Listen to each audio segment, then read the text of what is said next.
Alright guys, so if you saw from my last video of me installing the rear trailing arms for the rear disc brake conversions, you saw that I picked up a set of Fortune Auto coilovers. These are the Fortune Auto 500s. They don't make the 510s for the Accord in my year.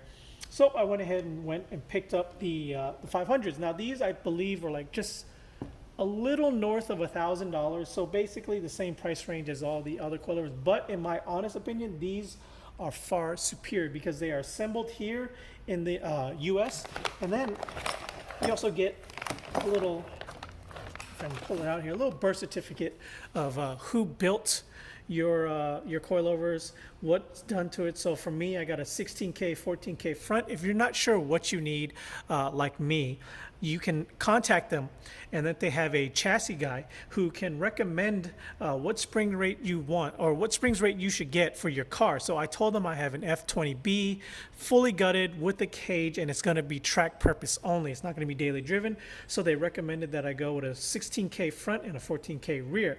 Obviously this might be very stiff for a lot of you daily drivers, so I would tone it down a bit. But like I said, if you're not sure, just go ahead and contact them, and they'll be more than happy to help you out. So now before we go ahead and install these, we're going to want to take the coilovers and preload the springs. Now they have two ways of preloading the springs. There's one way for a McPherson strut and one way for a double wishbone. And as you can see here, Hondas, or at least the older Hondas, are double wishbones. So I believe to preload a McPherson strut, which I've done on my Civic Si, you just need to raise it up a 1/4 inch. For a double wishbone, you need to raise it up a 1/8 of an inch, not as much. So these should be a 7-inch spring from top to bottom, and they are. So what you're going to want to do is you're going to want to take the supplied 5mm Allen head.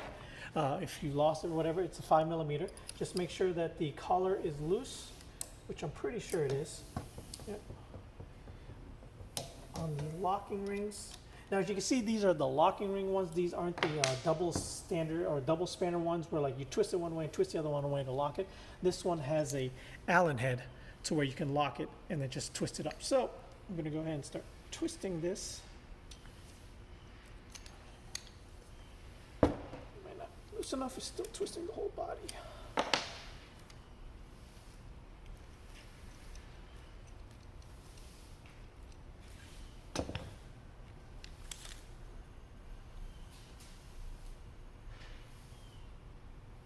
Actually went too much, so it doesn't take very much to go to 1/8. So I'm just going to go ahead and bring it back down a bit.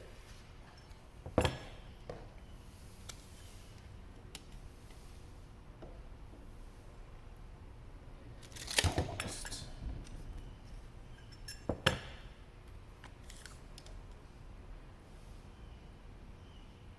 And there we go. Raised 1/8 of an inch up for a double wishbone.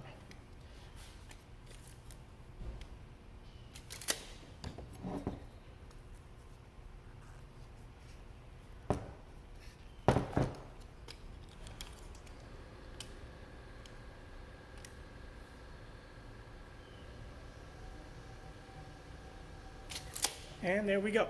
So I'm going to go ahead and lock these up.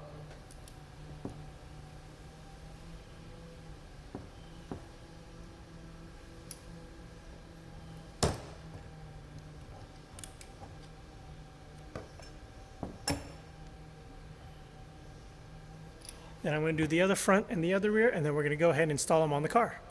All right, so once you got the preload set, it would be 6 7/8, just in case you weren't paying attention. Just go ahead, take out your old one if it's not already out, slide in your new one, take the brand new supplied hardware.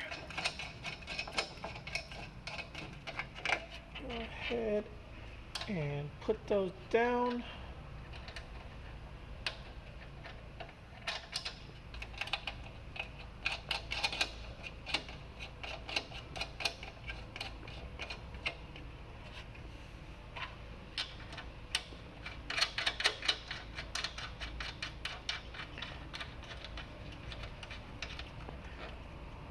Okay, they just need to be hand tight for right now. So we're just going to go ahead and do the same thing to the other side.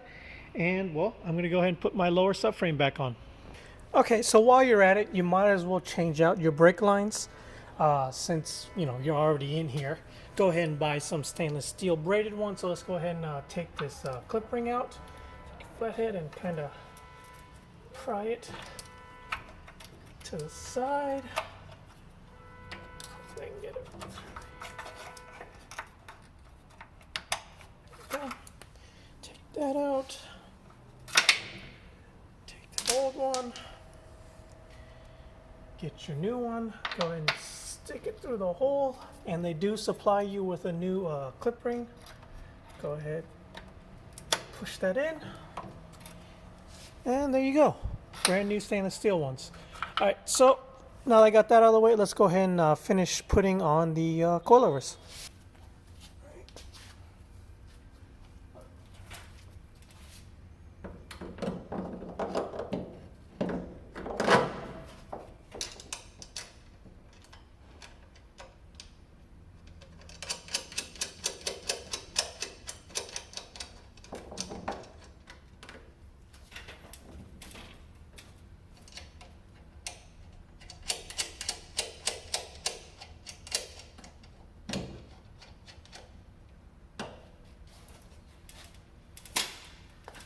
Okay, so Fortune Auto supplies an extra nut that comes with the rear coilovers.